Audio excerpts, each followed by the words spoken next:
What's wrong with this picture?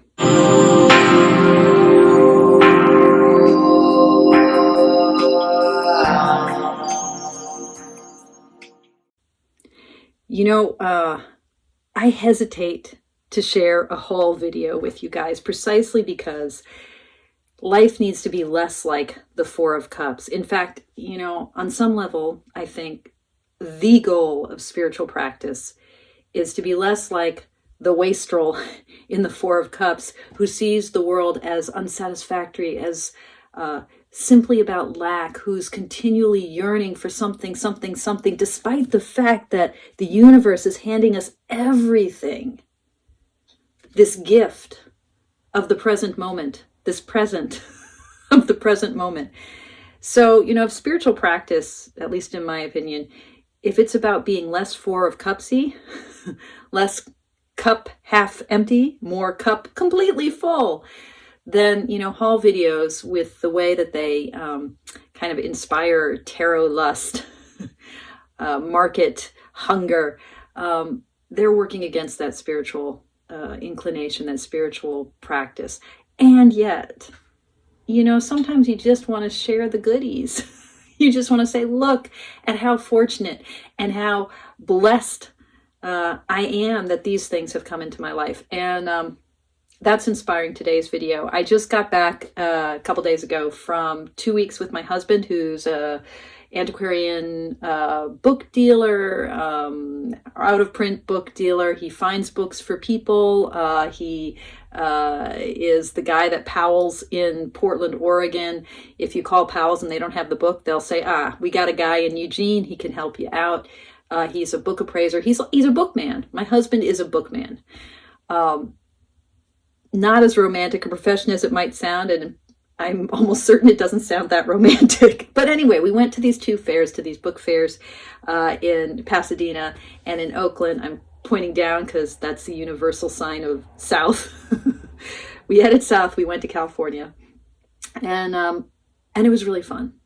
Now, in a place filled with old papers, you'd think you would find a lot of tarot decks, but you don't, because book people are not necessarily tarot people, although many tarot people love books too. But the world of rare books is not the world of collecting esoterica usually. There's sometimes a few esoteric booths, and very rarely do you find tarot. But in Pasadena, there was this one woman Leslie Potenzo, who has an antiques business in Southern California. And she had 3 tarot decks, which I bought. And they were priced really, really well.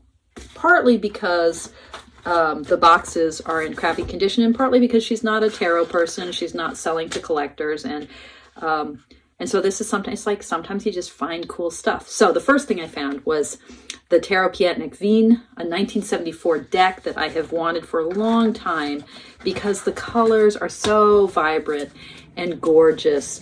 And it came with the book. It came with the 2 spreads cards that were originally issued with the deck. And it's just scrumptious. It's like this kind of impressionistic, or expressionistic, I guess I should say, brilliantly colored Marseille style deck with these modern features, you know, a race car in the chariot, this blending of old and new, the suits, even though these are, you know, it's Marseille style, Pippi. The color palette is really fun. It's got the French suit elements and the Italian, so, you know, you've got clubs and batons. I love the swords, right? It's got the numbers on the cards up to 78. And it was really a bargain because it's missing the Fool. This, by the way, is the back. So it was it was like, you know, $30. But there's no Fool card. Although, as someone pointed out to me, if you're going to be missing a card from this deck, missing the Fool, seems about right. Anyway, if any of you know of a replacement Fool card, if you have a deck that's incomplete and you want to get rid of your Fool, I will happily buy it from you for cash money. Yeah. Anyway, so the Piatnik Wien, a deck I've been hoping to find. You can find it on eBay. It's not that difficult to find, but it's often pretty spendy, and more than I've been wanting to spend. I also was able to get And again, the box is beat to hell, and that's part of the reason it was a really good price. A copy of the Grand Ateo Egyptian deck, which is the Grimaud version of Atea, the 18th century kind of the daddy of divinatory tarot, who took the Marseille deck and assigned sort of all of it, was the first person to kind of think through how would you lay on these different correspondences, astrological, Kabbalistic, etc., onto the 78 cards and give them divinatory meaning. He designed the first divinatory deck. And in the 19th century, his designs were created into actual decks. I don't think we have his original pictures. I could be wrong because I've never studied this in any detail. The Grimaud came out in the late 19th century, and this is a 1969 edition, but it is the designs that came out in the late 19th century. And this particular copy has the book that came with it and the cards. I don't think they've ever been used. Now you can get this deck. See, so for instance, here's the world, right? But he assigned it to the position of 6, of Trump 6. All the 78 cards are here, and the pip cards are assigned meanings, divinatory meanings. His designs influenced the development of the Waite-Smith imagery, but it's its own system. He's also the first guy to put meanings on the cards and reversed meanings, right? So here we go. The Grimaud version of the Atea Tarot, still in print, still available, but this is the 1969 edition, and the cardstock is that yummy, older Grimaud Tarot cardstock, thick, slight gloss to it. The colors are just pristine. Look at that Fool. The Fool is 78. I love that. Okay, so I got that, and I got a good deal on that. And this was the true prize. A deck that when I first saw it, I had a feeling she had priced it very low. I was like, oh, it's a no copyright Waite-Smith deck. That's great. I'll snatch it up because, I have this already. I have a couple of them, but you can always use more. And then, so I bought it without even looking at it. I was like, is it complete? She said, yep. I bought it, and then I took it back to my booth and I started to look through it. And what I discovered was I had purchased a Blushing Fool. I've never owned a Blushing Fool tarot deck. They come up on eBay from now and again. The Ryder and Company Blue Box has from 1971 to 1970. I don't know exactly the date offhand. There are Blushing Fools in that in the Blue Box, but then there's also a Blushing Fool that appears now and again in the U.S. Games early decks. The Blushing Fool is so called just because the print run was goofed up and blotchy. It was a mistake. But like with, and we also see a blotchiness on the High Priestess, like with books, like with coins, stamps, anything that's been like printed, this sort of like ephemera that has symbolic meaning, when they're mistakes, when they're goofs, errata, we call it in books, that can dramatically increase the value of something. So the Blushing Fool, it was a bad print run, and it's become this kind of special sought after thing. And I got a Blushing Fool. Now, there are other ways in which this Blushing Fool deck is full of errors. Like the cards, especially in the wands, there's a lot of cards that are really printed off center and cut badly. Check out the Knight of Wands. You can see the border on one side. Anyway, so it's super fun, the Queen of Wands. The deck is in really good shape. Its sides are a little bit grimy. I think it was definitely held and used, but not much. The Hermit has a stain on it, but it's actually one of my vintage US Games decks. It's actually one of the ones in the nicest shape, and it's a Blushing Fool, people. Interestingly, it came with a instruction booklet, but it came with this instruction booklet, which, if any of you know, is the instruction booklet from the 1969 Albano Waite, although the text inside is just from the Pictorial Key to the Tarot by Arthur Edward Waite. But this is what the instruction booklet for the Albano Waite looks like. And so somewhere along the line, the little white book for this deck got lost and was replaced with a little white yellow book from an even more rare deck. So that's kind of weird how that happens. I love buying vintage decks for that reason. I'll never be the sort of person who says, I don't want a deck that's been owned by someone else because, you know, it'll have bad juju. It's like, no, it has the best juju ever. It brings with it its whole history and mystery of that history, you know? It's fabulous. Anyway, super grateful for these, and got really nice prices on them. The other thing that I found, very unusual thing for me to buy, it was actually a gift from my husband. He was thankful to me for helping him out with his book fairs. This is a gaming deck from 1993. And I've never heard of it before, but once I heard about it, I was like, that is freaking cool. This is the first edition. So this version of this deck, which was created to play game, like a board game, although just with cards, right? A gaming deck, I guess you call it, a card game. There we go.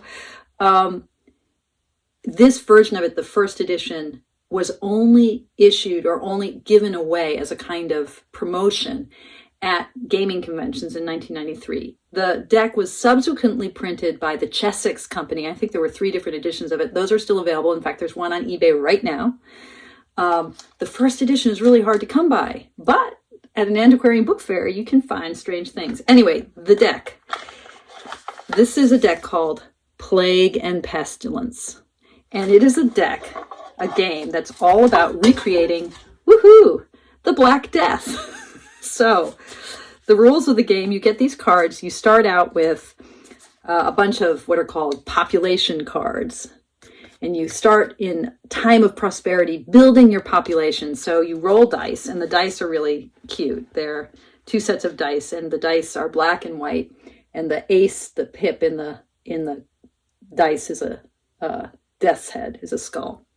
So you roll the dice, you pick your cards, and you might get a card that says something like fire, in which case you're going to lose some population. Or you might get a card that says major war. Again, not the best thing for building your population. But you might get a card that says city walls. That protects your people. You build population. And then finally, you might encounter, my favorite card of all, pestilence.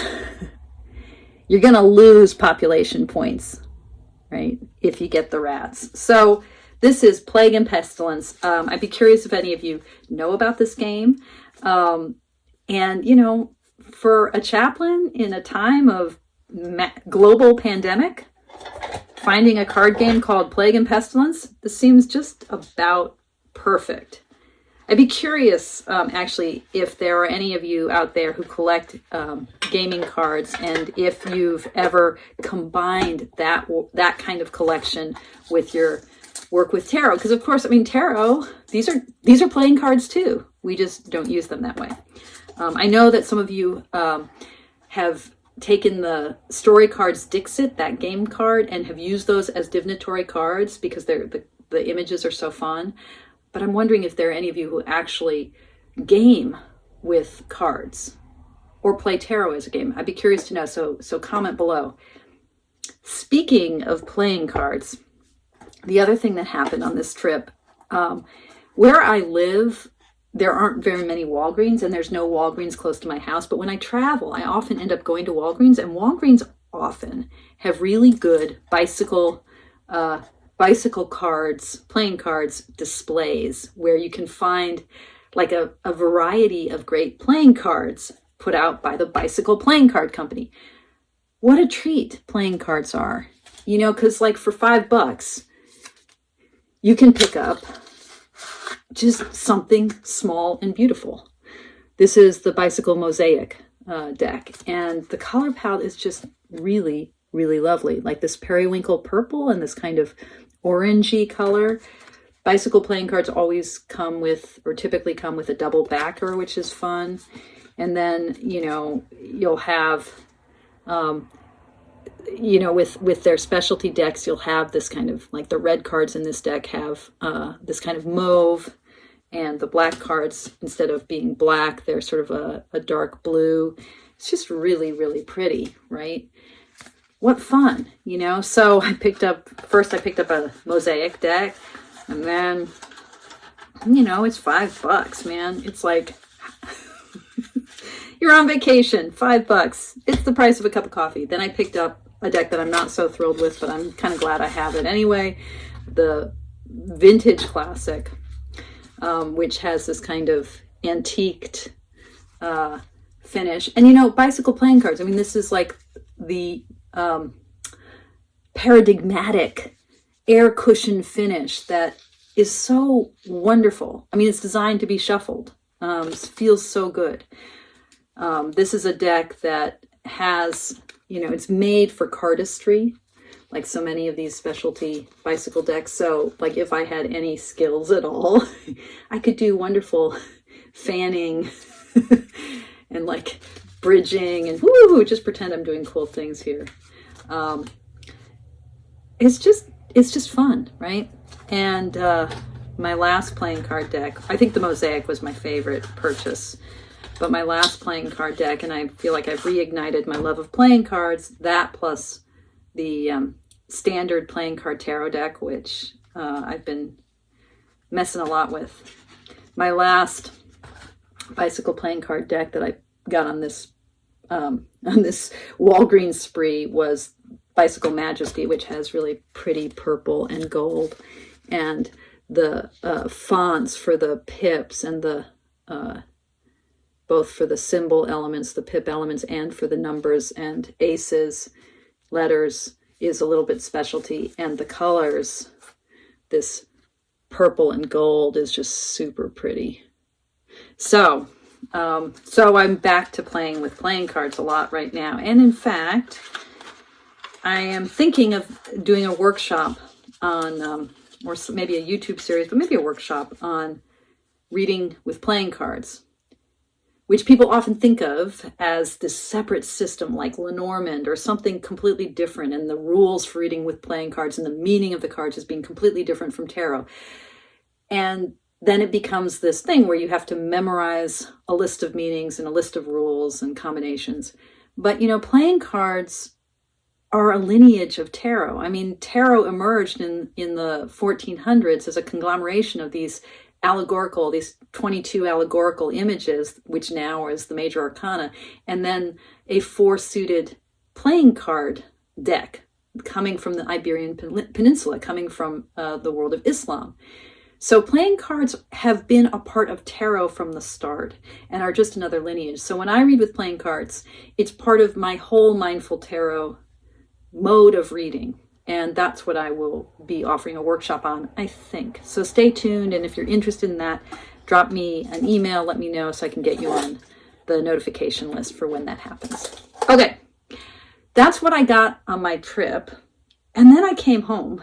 And here's the other thing about, going on a trip. You come home and if you're like me and you've, pre-ordered things or kickstarted things, or just, because of COVID, stuff takes a long time to ship. You can go away for 2 weeks and come back and you have a whole bunch of mail love.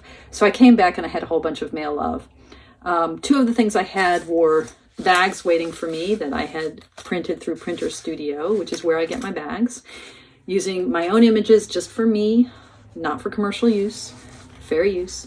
So this is the image, the Hermit, that I chose for my standard playing card deck, standard playing card tarot, right? I love this Hermit. I love what Enigmagic Studios did with this deck. And then the other bag that I got was for the Interim Tarot, which, as it turns out, the image I used was also the Hermit. That's a beautiful deck. So I have my bags for that, which is exciting. And I have been loving so much coming back to my Dame Darcy tarot, my Mermaid Tarot, which is a second edition deck, that for a long time I've been thinking, well, I should also get the Mermaid Tarot, her later version of the cards, when she removed the images that were duplicating the Lo Scarabeo mermaid deck. Just because I love the original version so much, and to have this as a second version for comparison and fun. So there was a sale on Dame Darcy's Etsy page, and I a while ago purchased the Mermaid Tarot, and it arrived while I was gone, and I can already tell I'm going to enjoy it greatly. The images are so sharp and clean. The cardstock is really a nice matte. I didn't get the more expensive gilded version in the box, partly because I'm not a huge fan of gilding, and partly because I didn't want to put the money out there. But I don't think this is going to replace my original love. It's what I love about this deck. One of the things I love about Dame Darcy's art is the quirkiness and the playfulness. And this is much cleaner and neater. I mean, I'm going to love it. Let's face it. But I don't think I'll love it more.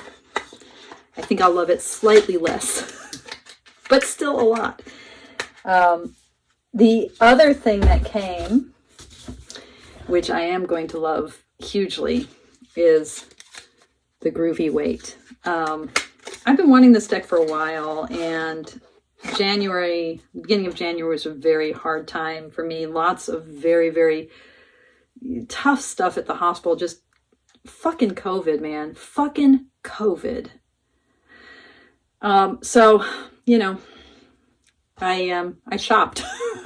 I got the Groovy Weight, and the images I knew I would love, although I've never actually sat through a full flip through of this deck. So when I actually sit down now and play with it, the images are going to be really fresh to me, which is super cool. But when it arrives, so I just opened it yesterday, new tarot smell. What I was super thrilled with off the bat, totally surprised by, is the cardstock. For some reason, I was thinking the cardstock was going to be glossy, and I don't like glossy cardstock, but no, it's perfect. It's freaking perfect. So I'm extremely excited, grateful, thrilled. Can't wait. Last but not least, some of you know this already, that the Lonely Dreamer Tarot by Melissa Weatherspoon, using the art of the early 20th century French sort of pre-surrealist. He wasn't exactly yet a surrealist painter, Odilon Redon, that the Lonely Dreamer Tarot is about as close to a perfect soul deck for me as any deck.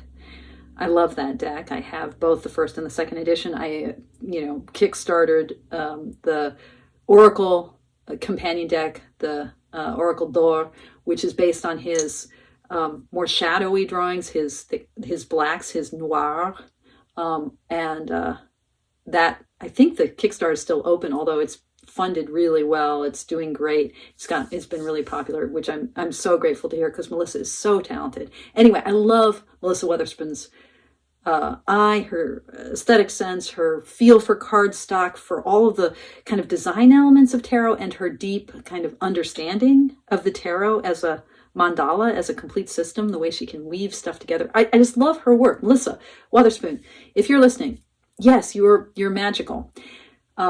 And I had found out a while back about her Dachshund deck, the Lowrider Tarot, and I had resisted buying it, although I adore dogs. I'm a big dog person, not a little dog person, but still, Dachshund, they're pretty cool. I had resisted it because it's a landscape format, which is brilliant because it's Dachshunds, it's the Lowrider Tarot. It's a brilliant concept. I'd resisted it, but yeah, I finally broke down, and I decided I would buy it, and buy the no box Docs deck, the one without the box that was inexpensive. It just, how could I not buy it? It's not an expense. And I love Melissa Weatherspoon's art, and it's about dogs, and it's, you know, fabulous. And when I purchased it, I sent a note through Etsy saying, at least this like gushing fangirl note, like, you're wonderful, I love your text. And Melissa Weatherspoon responded and was really touched and was really kind. And she said, I'm going to upgrade your purchase. And she sent me the box edition, which I'm not going to open now because I want to actually spend some time getting to know it and then do a real video about this deck. But it was so generous of her. And she threw in the Kickstarter edition with the Peggy bag, complete with Peggy bag, of her completely charming rustic Lenormand. And I'm also not going to open this now because I want to take some time with it. And I actually want to, I recently acquired, I hadn't meant to, as part of a trade, the Hilda Lenormand, which also has a kind of cozy feel to it. So I kind of want to look at those decks together. But anyway, she sent me a copy of it and my very first Peggy bag. And also a little Printer Studio bag. And this is so freaking adorable. On the back it says, "Stay cozy," plus a bunch of postcards and magnets. And just, I mean, it's just a very, very, very, very, very sweet gift. So that's my haul. And it's an embarrassment of riches, and it's fabulous. And I'm grateful. And yeah, you know, I'd love to work on my inner wastrel and not lust so much and not shop so much and not see the world as lack, but see it as plenty. And yet, you know, in moments like this where I'm surrounded with these beautiful acquisitions that, like, some of which just literally fell in my lap, you know, well, maybe not literally, but you know what I mean. I feel such blessing and gratitude. So there's that. So that's a thing. So that's true. I'm grateful. And I wanted to share that kind of bubbly, grateful energy with you guys. So yeah, there you go. As always, thank you so much for watching, and thank you for my practice. Yeah, thank you for my practice, which you guys help support. Thank you for your practice. And if you would like to join the Mindful Tarot community, drop me an email. My email address is below.